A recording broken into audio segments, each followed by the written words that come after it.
Hi, I'm Greg Hunter. Welcome to USAWatchdog.com. With us a guest we haven't had on in a while. It's a great guest, very interesting person, two-time best-selling author. This is her latest best-selling book called All the President's Bankers. After appropriate time to have her on right now with the inauguration coming up. Her first best-selling book is called It Takes a Pillage. We're talking about Nomi Prins. Nomi Prins, thanks for joining us today on USAWatchdog.com. Thank you, Greg. Well, first of all, I want to talk about your next book, which I hope and probably will be a best-selling book, Artisans of Money. You've been teasing us about this and talking about this. I know you've been traveling around all over the world doing research on this book. Your books are super research. I mean, you got 100 and something pages of footnotes for your books. Well, the Artisans of Money, it's about the artisans, the central bankers who are the artisans. They put us in a big mess, basically. And that's about what your book's about. Explain your book. Give us a thumbnail of it.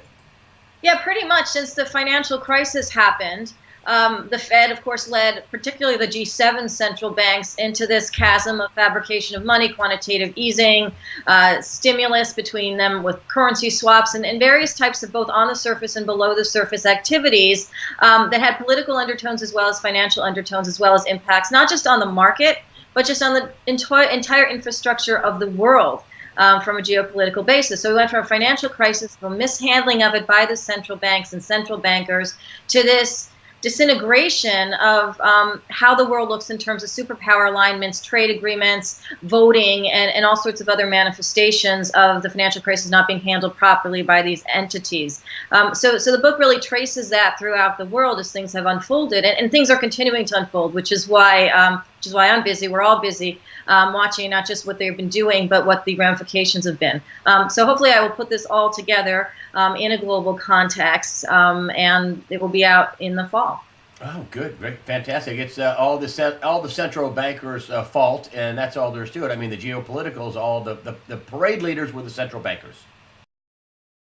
That they were in a way, and in a coordinated way that has never happened before.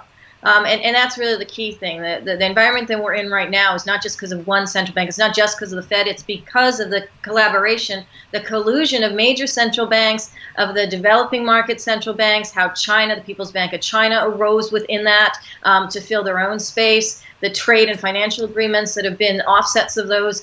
So everything is traceable back to the financial crisis and how our central bank and then the other central banks dealt with it within their own countries and then connected to each other. They're going to love you for this. They're just going to love you. Well, let's start with what's going on right now with Donald Trump, and I'm going to start with I think he's going to be successful, but there's going to be a side effect to success, and it's going to be some inflation. What do you think about the beginning of the first 100 days of the first year of Trump in office? What do you see for him? Well, I think the first 100 days are going to be wobbly in terms of just a new president, the difference between what he has been saying during the campaign, who his cabinet will be in terms of the policies they will be able to enact, and what Congress will do in terms of the potential budget they will sign. Because a lot of what Trump has promised is predicated on raising money. It's predicated on issuing more debt, and we're already around the $20 trillion debt ceiling. So there's going to be congressional pushback. So I think what's going to happen is Trump's going to continue to, use Twitter and other sorts of sort of outspokenness, as he is very good at, to talk about small amounts of jobs have been created along the way. Whether it's Ford bringing back a plant, whether it's Walmart hiring some more workers, whatever it might be, and sort of try to add those up as being related to his general job creation plan and his general job creation promises. But the reality of the larger infrastructure promises he's made requires funding by Congress, and Congress doesn't really move that fast, whether it's Republican or Democrat, and especially to issue money and to increase our debt. I think that's going to be having some pushback. So there's going to be volatility in the difference between what Trump has promised and what's going to occur, which is why also the dollar, which rallied not just on the back of him winning, but also the Fed raising rates by a little bit, by 25 basis points in December, and it's had a little bit of pushback since then, is going to also be in a bit of a volatile bind because it's going to appreciate every time there is news about this potential growth because of the problems that might occur going forward with inflation, which hasn't manifested yet, or because it might mean that the Fed is going to jump on board and raise rates more and more quickly. The reality is the economy is still weak. These things do take time. And the Fed, when it raised rates in 2015 in December, its forecast, all things considered, was for 4 rate increases in 2016. We only got 1. Now, in 2016, when we got that 1 increase in December, they forecast 3, so less increases in interest rates. So I don't believe we're going to get more than another 25 basis point, maximum 50, but I believe 25 basis point rate increase this year, because the Fed's going to continue to watch what's happening in terms of actual, not just sort of spoken about growth, actual job creation, actual wages, and the actual economic stability on the ground. So that's going to create a little bit of volatility in the dollar. So I think the recipient of that will probably be the yen, as it usually has been in times of uncertainty and in times of a volatility bound around certain currencies. Gold will be a recipient of that, but not yet. It's going to take a little bit of time to see whether and how the promised policies jive with what's actually going to be enacted without argument or with particular funding in Congress. So do you see the dollar going up or down? Do you see the pressure for the dollar in the up direction or the down direction? I see for the first half of the year, as we look at what's manifesting in the first 100 days and beyond that, with both the Trump administration coming in, how Congress deals with that, and what the Fed will do after its rate hike of 2016. I see the dollar, on expectations of that going well, keeping a bit of a bid. Staying within a range, but staying fairly up. But I think once the realization comes in that these things take more time than simply the promise, and the Fed will have to look at more issues of what's happening on the on-the-ground economy. And the global economy is very unstable. There's a lot of debt in the world that's denominated in dollars, and to the extent that the dollar either stays high or goes higher because of those growth promises occurring or because of the Fed hiking, it's going to create more problems throughout the world, and that's going to come back and haunt the U.S. So at that point, I see the dollar actually turning around and weakening towards the second half of the year. I said this last year, and it's sort of what happened. I think that pattern, for slightly different reasons, is going to reoccur this year, which is why in the next half of the year, it's when gold gets a bid. In the next half of the year, it's when the yen gets more of a bid, although I think the yen, because of problems in Europe, which will be related to their elections and general instabilities in terms of what happens with Brexit, a lot of these elections which will be swinging away from EU support politicians to EU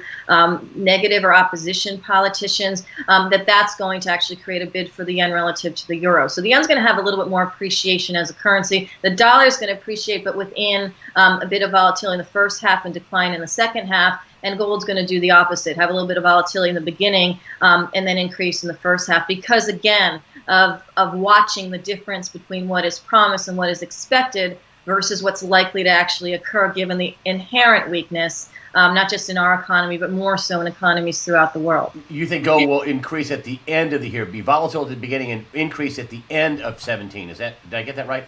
The second half of 17. The second half. And then interest rates, we had this big move up since October, then it's backed off some. Bill Gross says that, he's looking for 2.60, and it blows up, and it's at 2.3 for the 10-year Treasury. I know you were a managing director at Goldman Sachs, and you know all about this. So what about interest rates? Could they catch a bid and skyrocket? Could we lose control of the interest rate market?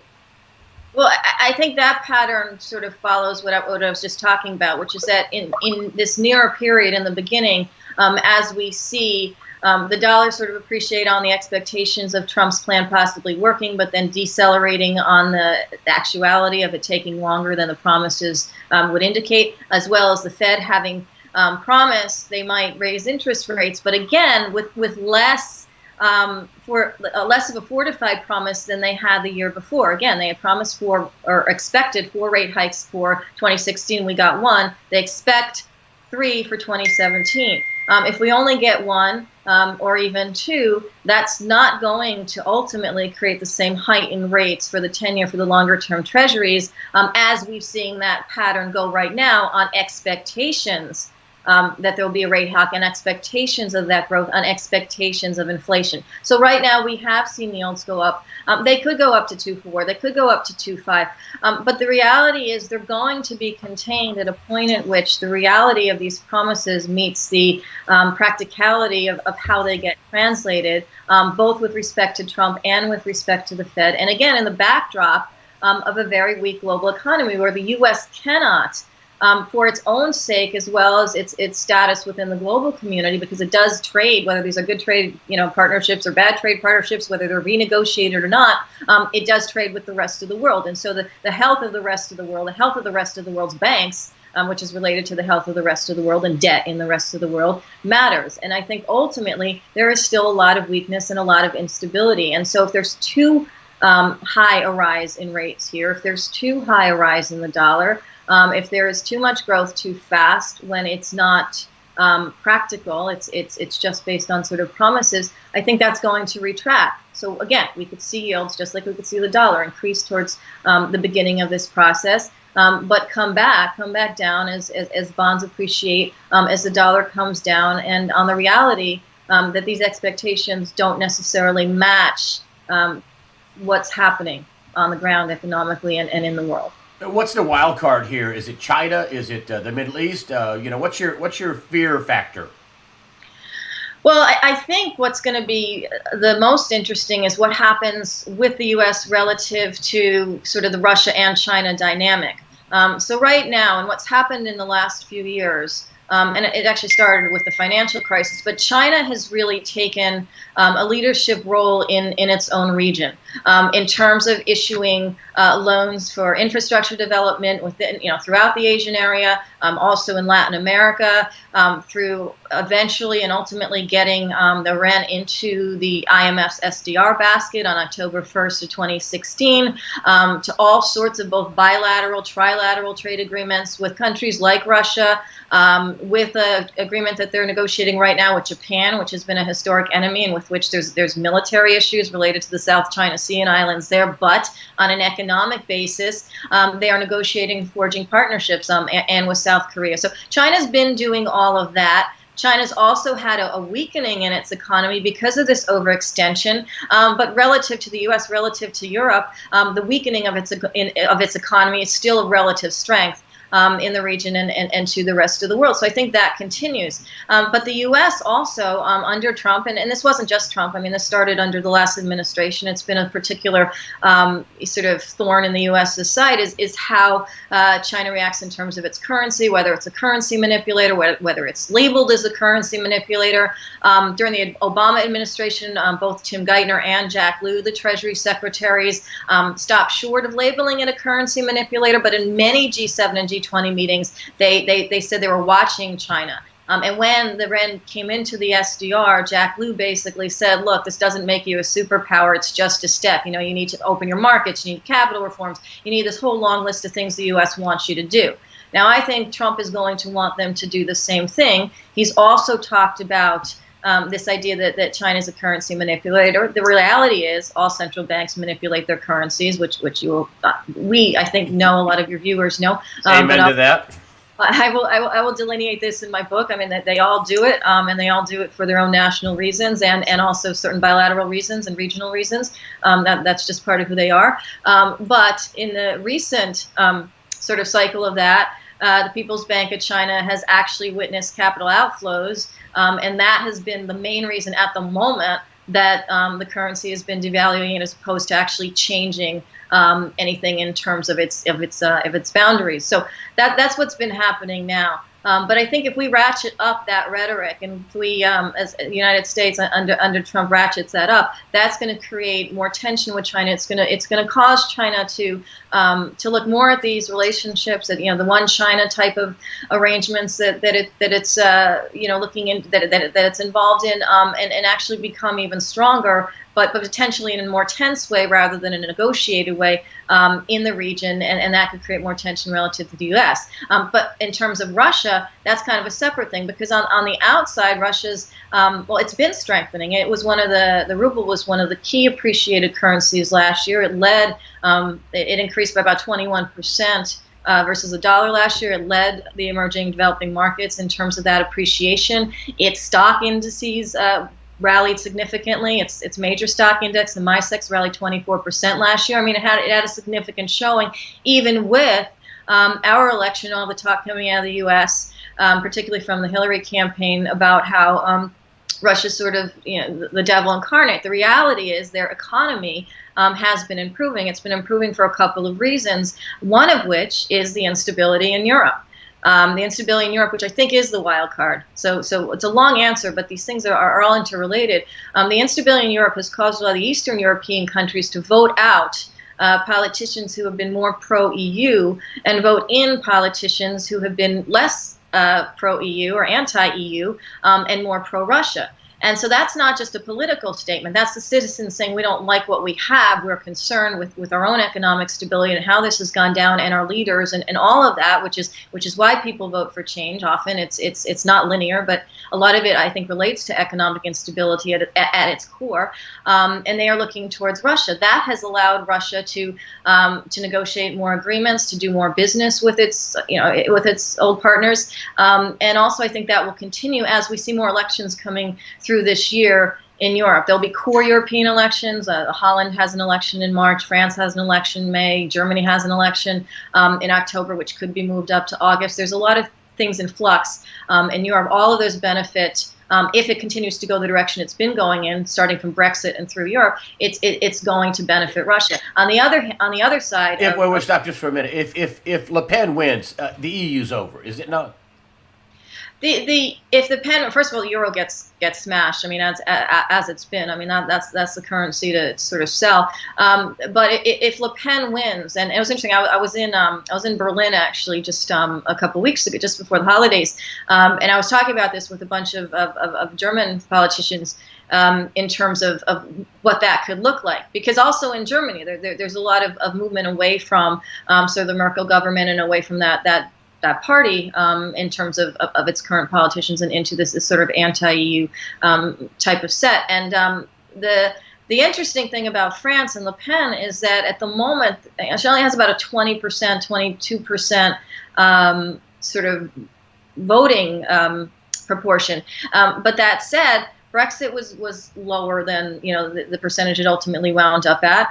Trump was lower when he was one of many GOP candidates. I mean, there was always this conversation as he was sort of beating out the rest of the GOP field as to whether or not he could sort of accumulate enough to win, and he did. So I think the same thing is happening in France. It's happening more so in Holland. So what's going to happen is the Dutch vote is really going to be key to the French vote, and the Dutch vote's the vote to watch. That's Geert Wilders. Geert Wilders in March, and that's going to be the thing to watch, because that will be a big predictor, as was Brexit, to what could be the Netherlands vote, to what happens in France. If that happens, yes, it doesn't mean the end of the EU, at that second, but it does create a tremendous additional weakening on the whole bloc, on the bloc politically, and on all sorts of new trade negotiations that would be happening, in particular with how Brexit is negotiated relative to the EU, and the continued votes that happen throughout the year. And the result of all of that will initially be a very deteriorated euro, no matter how it goes down ultimately. Whether the EU disintegrates or whether it becomes this ongoing multi-year, which is very likely battle, just creates more volatility and instability within Europe. And it's already very tense on the ground there.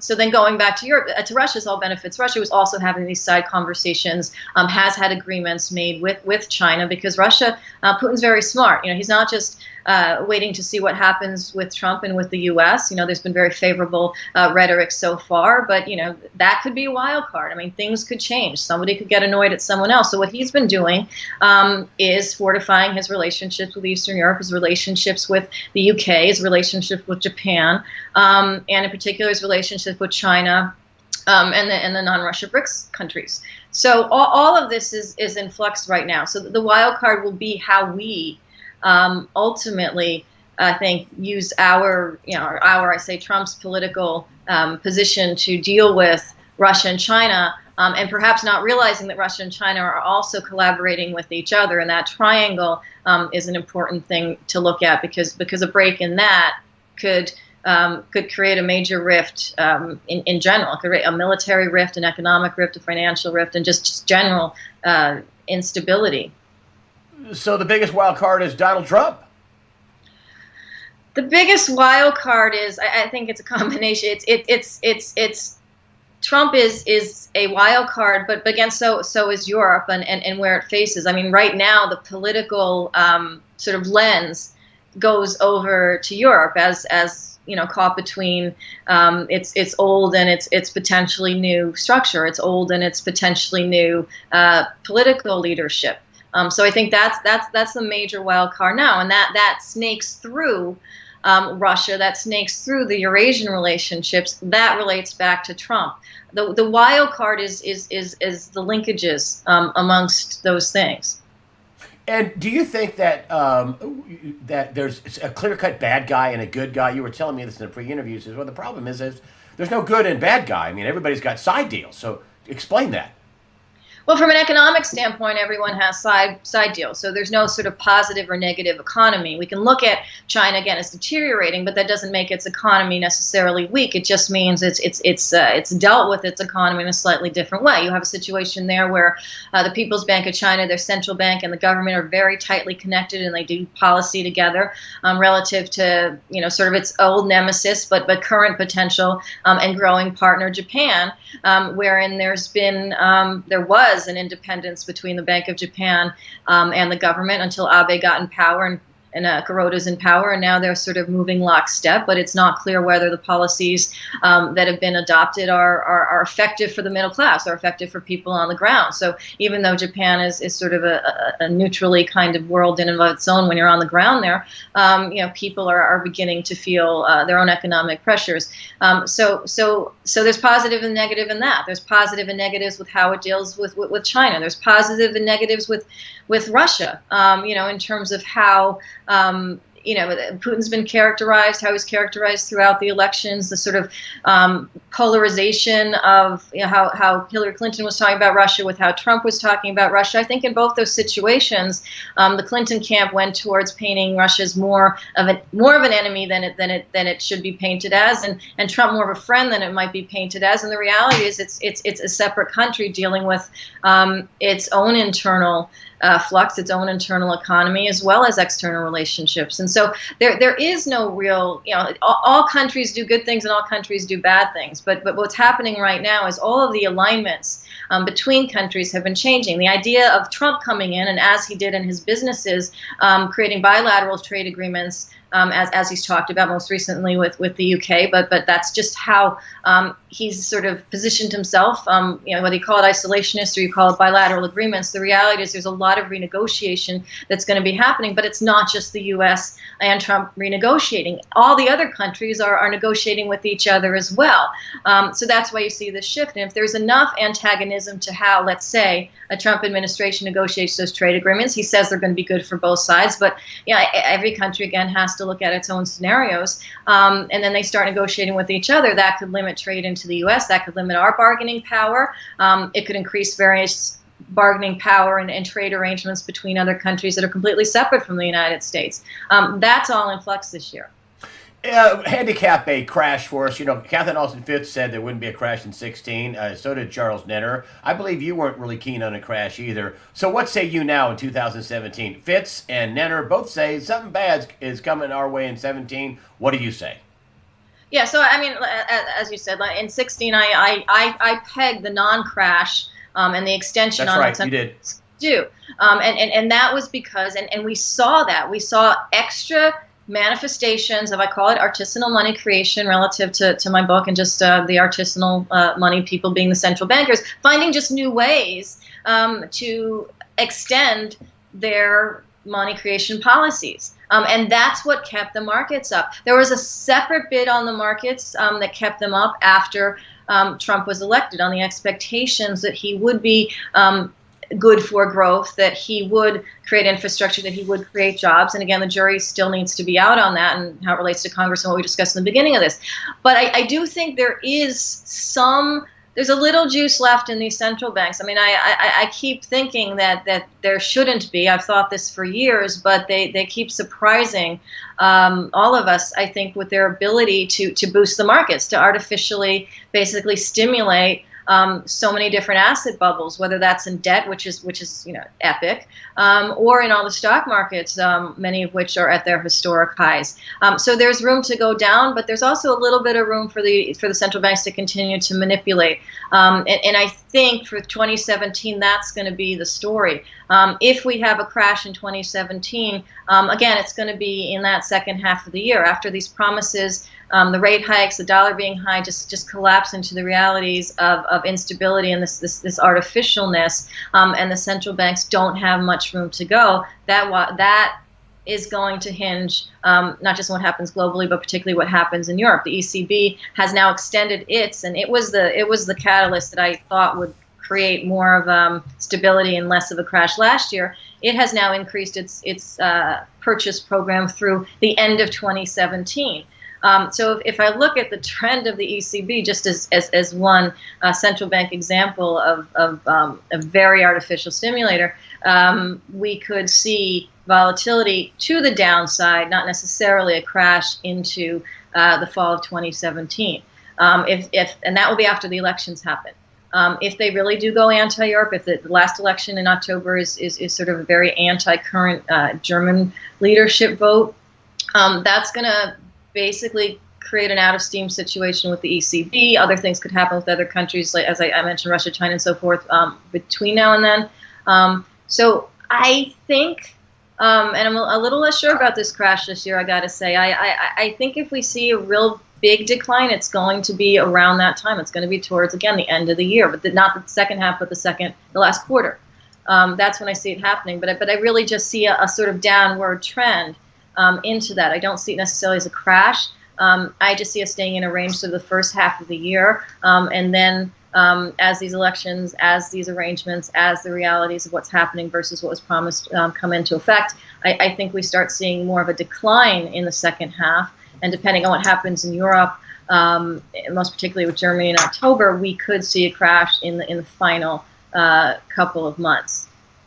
That's where I'm at right now. I'm looking at all of these factors as they interrelate and what potential juice. And at this point, it's primarily ECB, maybe a little bit the People's Bank of China, but they've sort of stepped off the pedal of their version of quantitative easing. And I think Japan's pretty much done. So there's a little bit of juice left. The Fed could come in. They've got 50 basis points of room to work with and reduce rates if they really needed to. There's just a little bit of juice there. So I take it as looking again towards the end of the year and for those factors.